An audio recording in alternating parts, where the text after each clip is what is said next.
Guys, I'm about to be the bearer of good news. Yes, good news. Not somewhat good news, not like bad news sprinkled with good news. Straight up, great news with no negative attached whatsoever. And that good news is associated with Frieren Beyond Journey's End.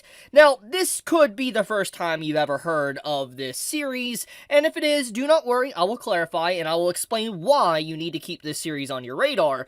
But secondly, is that it's going to be 2 cours long. Now, at first glance, this doesn't seem that big of a deal. You know, it's only going to be 24 episodes, etc. And, you know, that's like, oh, that's a normal anime length. But the way this is worded, it's implied that, you know, it's not going to be split core. It's going to be basically airing consecutively without any splits. Now, obviously, things can change, but at least from the information that we are getting right now is that, you know, the series is going to be just, you know, 24 episodes straight running. Now, here's the big kicker that really just makes this very incredible. And that is the fact that the people working on Frieren is Studio Madhouse.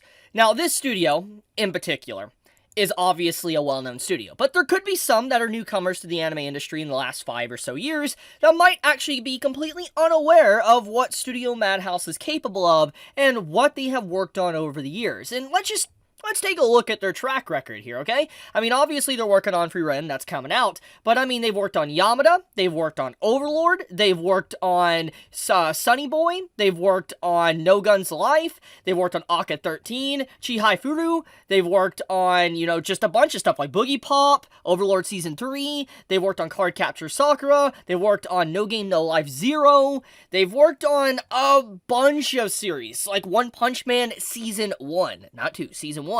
And, I mean, they've done Death Parade. You can just see their catalog for yourself. Madhouse is known for some straight-up banger anime that has stood the test of time. And obviously, not all their shows are 10 out of 10 and, you know, like, you know, amazing series.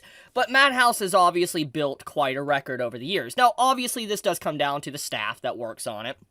That's a big deal when it comes to, like, what's working or who's working on a show. It's not just, let's say, the studio. But basically, when you look at Frieren and just, like, what's been going on with all the information that's been coming out about the series, everything is basically leading towards an absolute excellent launch of the series. And from what I can gather, the actual first episode of the series is going to be like an hour or so long. That's what's been told to me as well. And if that really is the case, like, it's going to be movie length as well. That's legit insane. Like, you know, I'm liking this new modern day approach to first episodes kind of being a lot longer than, like, the average 20 or so minutes, because let's be honest here, let's just, you know, let's just take a look here. Like, you know, any series here, we could pick any random series here on this list, but basically, oftentimes when a series comes out and it has a first episode, you know, yeah, it can kind of establish the world building and maybe the character, but it doesn't feel like there's enough content to really invest people. And if there is one thing that has really showcased how good a first episode really can carry a show, it's Oshinoko. Now, obviously, Oshinoko has had a lot of great episodes besides the first one. What I'm trying to say is that the first episode of Oshinoko could theoretically just be classified as a movie.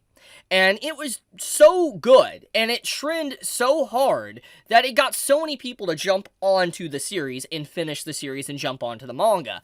And I feel like that did wonders. And so I'm liking the new approach that these animation studios are doing, making like a very long first episode, because it gets people into the series and they kind of know what they're getting into. For instance, like, they don't have to wait around 3 to 4 weeks to see 3 or 4 episodes to know if they want to continue watching.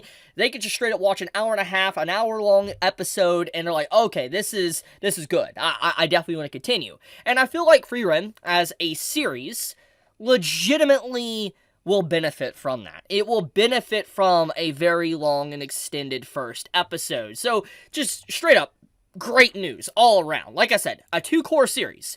No hints at a split core, which is fine if it is, but no hints at a split core. 2-core series, extended first episode, done by Studio Madhouse, and then we take a look at the staff. Like, you know, let's look at the director, you know, Saito here.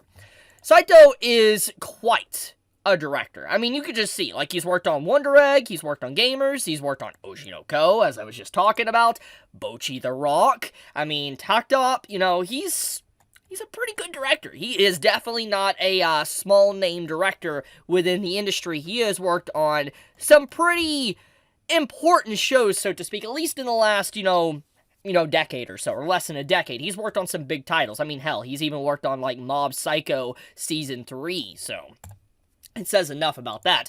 So yeah, the director alone is a big part, and the fact that he's working on it is huge. It is straight up huge. But then, we got the music designer, who's working on the music, has made absolute banger music over the years. I mean, Violet Evergarden is a big one. I mean, just straight up, you could just see the music that this man has worked on is great. Like, just take a listen to some of the soundtracks of these shows if you've never heard. Like, listen to Violet Evergarden, and you'll see what I'm talking about. This man is good with music. And then, you got, like, if we're going into the other staff, we got, let's say, the producer, which producer is also very important as well. The producer, he's worked on One Punch Man. He's worked on One Punch Man specials, Tacked Up, Aka 13, Hunter x Hunter's movie, Boogie Pop. I mean, yeah, he's worked on quite a few shows as well, so he's definitely important too. So this is a team that obviously has been established and has worked on quite a few shows over the years, especially with Madhouse, and they know what they're doing. So just, yeah, great news. All around, amazing news for Frieren Beyond Journey's End. And once again, if you know next to nothing about this series, all I'm going to say